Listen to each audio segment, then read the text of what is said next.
Assalamualaikum. You are watching ZDW Institute and I am your instructor, Manya Salim. In today's video, we are going to discuss how to manage your time in your English exams. And this video is for intermediate board from Karachi. So first year and second year of Karachi board. So now today we are going to discuss about the time management or how can you manage your time in your English exams. ठीक है? तो English के paper में आपने time किस तरह से manage करना है, टाइम मैनेजमेंट को देखने से पहले अगेन मैं यही कहूंगी कि आपको पहले पेपर पैटर्न को देखना होगा, उसको समझना होगा। देखो इंग्लिश का जो पेपर पैटर्न है ना वो बहुत सिंपलीफाई होता है, बहुत ही आसान सा होता है और बहुत ही आसानी से समझ भी आ जाता है। सेकेंड थिंग इज दैट कि मुझे ऐसा लगता है कि इंग्लिश का जो आपका पेपर है और मेरा अपना एक्सपीरियंस भी यही है कि वो टाइम से पहले मुकम्मल हो जाता है।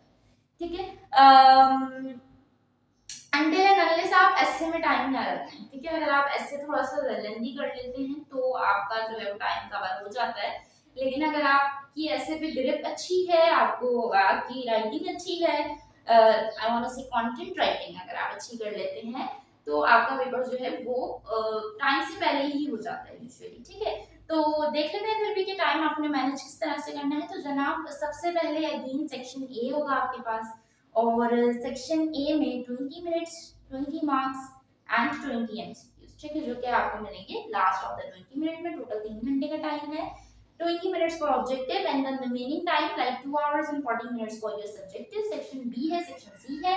सेक्शन बी और सेक्शन सी को किस तरह से कवर करना है? सेक्शन बी में आपके पास टोटल 4 सबसेक्शंस होंगे। Subsection 1 for reading comprehension, subsection 2 for poetry part, subsection 3 from your play and subsection 4 of grammar. ठीक है, 4 सबसेक्शंस हैं और आपने 10 पार्ट्स अटेम्प्ट करने हैं, 10 क्वेश्चंस अटेम्प्ट करने हैं। चारों सबसेक्शन में आपके पास हर एक सबसेक्शन में 4 पार्ट्स होंगे। Question A B C and D, right? 4 parts होंगे, सबसेक्शन 4 हैं और ईच सबसेक्शन कंटेन्स मजीद 4 क्वेश्चंस। ठीक है, लेकिन आपने उसको करना किस तरह से? देखिए आपके पास 4 सबसेक्शंस हैं और आपने टोटल 10 क्वेश्चंस अटेम्प्ट करने हैं, लेकिन आपने एटलीस्ट 2 क्वेश्चन जो है वो हर सबसेक्शन में से करना ही करना है। इसका क्या मतलब है? इसका मतलब ये है कि आपने टोटल 10 क्वेश्चंस अटेम्प्ट करने हैं। ठीक है, ये बात तो ठीक हो गई, लेकिन आप 10 क्वेश्चन इस तरह से अटेम्प्ट नहीं कर सकते। आपने एक सबसेक्शन में से 4 अटेम्प्ट करे, दूसरे में से 4 अटेम्प्ट करे, 8 हो गए, तीसरे में से 2 अटेम्प्ट कर लिया और चौथा वाला छोड़ दिया। ठीक है, बी केयरफुल अबाउट इट। या फिर एक में से 3 करे, एक में से 3 करे, एक में से 1 कर लिया। ठीक है, ऐसा नहीं है। कम अज कम मिनिममली आपने 2 क्वेश्चंस अटेम्प्ट करने हैं हर सबसेक्शन में से। तो इस तरह से आपके 8 क्वेश्चंस हो जाएंगे और रिमेनिंग बचे 2 क्वेश्चंस। तो आप चाहें तो एक ही सबसेक्शन में 4 अटेम्प्ट कर लें तो वो बराबर हो जाएंगे, या फिर आप चाहें तो एक में से 3 अटेम्प्ट करें आपने, दूसरे में से 3 अटेम्प्ट करें आपने, और फिर उसके बाद जो है वो आपके पास 2-2 का रेशियो से इस तरह से भी कंप्लीट हो सकता है, लेकिन मिनिमम 2 अटेम्प्ट करने। आई होप कि मैं आप तक अपनी बात कन्वे कर सकती होंगी और आपको ये बात समझ आ गई होगी। ठीक है, अब डिस्कस कर लेते हैं कि आपने अपने टाइम को इसमें किस तरह से मैनेज करना है। देखो टाइम मैनेजमेंट बिल्कुल सिंपल है। एक क्वेश्चन को आपने देना है 5 मिनट।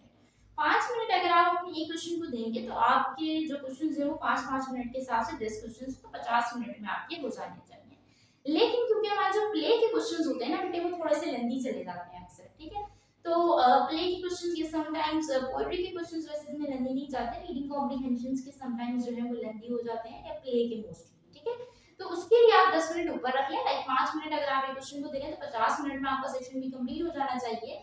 लेकिन अगर 50 मिनट में कंप्लीट नहीं हो रहा, कुछ क्वेश्चंस लंबे हैं, तो 60 मिनट्स रख लेते हैं। ठीक है, 1 घंटे में आपने अपना सेक्शन बी कंप्लीट कर लेना है। नेक्स्ट हम आ जाते हैं सेक्शन सी पर। सेक्शन सी में आपके पास है पैसेज, उसके बाद है आपके पास रिपोर्ट या फिर ईमेल, और लास्ट है आपके पास एसे। ठीक है, तो अब आपने करना क्या है कि आपने हाफ आवर जो है वो लास्ट के 2 क्वेश्चंस को देना है, ईमेल और रिपोर्ट, या फिर जो आप एसे अटेम्प्ट कर रहे हैं उसको। ठीक है, तो आपने आधा घंटा उनमें डिस्ट्रीब्यूट कर देना है। ये आपका 1 घंटा हो गया। 1 घंटा आप ऊपर सेक्शन बी को देकर आ गए हैं, 2 घंटे आपके कंप्लीट हो गए ना। आपके पास 40 मिनट्स बचे हुए हैं और आपके पास सिर्फ और सिर्फ एक पैसेज है। पैसेज में टोटल 5 क्वेश्चंस होते हैं और 5 क्वेश्चन के लिए अगेन मैं ये कहूंगी कि 5 मिनट आप एक क्वेश्चन को देंगे तो 25 मिनट में आपका पैसेज भी जो है वो मुकम्मल हो जाएगा। अब आपके पास बच रहे हैं 15 minute. It depends on you कि आप मजीद लंबी करते हैं ऐसे के साथ, ईमेल के साथ, या फिर आप इस 15 मिनट को जो है वो कंज्यूम करके पेपर को रीड कर ले रहे हैं, थॉरली इसको रीचेक कर लेते हैं। ठीक हो गया। अच्छा, एक बात तो ये हो गई कि अब अगर आपने अच्छे नंबर लेने हैं तो आपने क्या करना है? सबसे पहले मेरी वीडियो मुकम्मल देखनी है, क्योंकि जब तक आप वीडियो मुकम्मल नहीं देखेंगे आपको पता नहीं चलेगा कि आपके नंबर अच्छे कैसे गेन करने हैं, ठीक है। दूसरा, आपने मेरे चैनल को सब्सक्राइब कर देना है, आपका ही फायदा है। और तीसरा, मेरी वीडियो को शेयर कर देना ताकि दूसरों से दुआ मिल जाए। अच्छा, काम की बात पर आते हैं। आपने वीडियो को जो आप देख रहे हैं तो उसमें अब मैं आपको ये भी बताने लगी हूँ कि सिर्फ time management is not important to get highest marks in your exam. Also, you have to know how to present your paper. Last video जो मैंने बनाई थी फिजिक्स और केमिस्ट्री की टाइम मैनेजमेंट की वीडियो थी वो, तो उसमें मैंने आपको बताया था कि आपकी प्रेजेंटेशन क्यों इंपॉर्टेंस रखती है और कितनी इंपॉर्टेंस रखती है। तो आपने उस वीडियो को जरूर देखना है if you want to know कि why presentation is important। तो उसका लिंक जो है वो डिस्क्रिप्शन में मिल जाएगा। And second thing is that कि आपको ये पता होना चाहिए कि पेपर को प्रेजेंट करना कैसे है। प्रेजेंटेशन इंपॉर्टेंस तो रखती है, लेकिन if you don't know how you can present your paper और किस तरह से आपने क्वेश्चंस को अटेम्प्ट करना है, तो आप प्रेजेंटेशन देंगे कैसे, ऑब्वियसली ना। तो ये तमाम चीजें मैं आपको बताऊंगी नेक्स्ट वीडियो में। नेक्स्ट वीडियो इंग्लिश से रिलेटेड प्रेजेंटेशन भी आएगी for first year and second year. तो आप उसको देख के ये अंदाजा कर सकते हैं, ये जान सकते हैं कि अब आपने जो है वो अपने पेपर को प्रेजेंट कैसे करना है, कौन सा क्वेश्चन कितना लंबा होना चाहिए, कितना अटेम्प्ट करना है, कितने मार्क्स उसमें से मैक्सिमम मिल सकते हैं। क्योंकि उर्दू, इंग्लिश, पीएसटी, इस्लामियत, ये वो पेपर्स होते हैं जिनमें आप पूरा स्कोर नहीं कर सकते, लेकिन मैक्सिमम डिडक्शन जिसमें होती है वो 5 से 10 मार्क्स की होती है, इससे ज्यादा भी नहीं होती।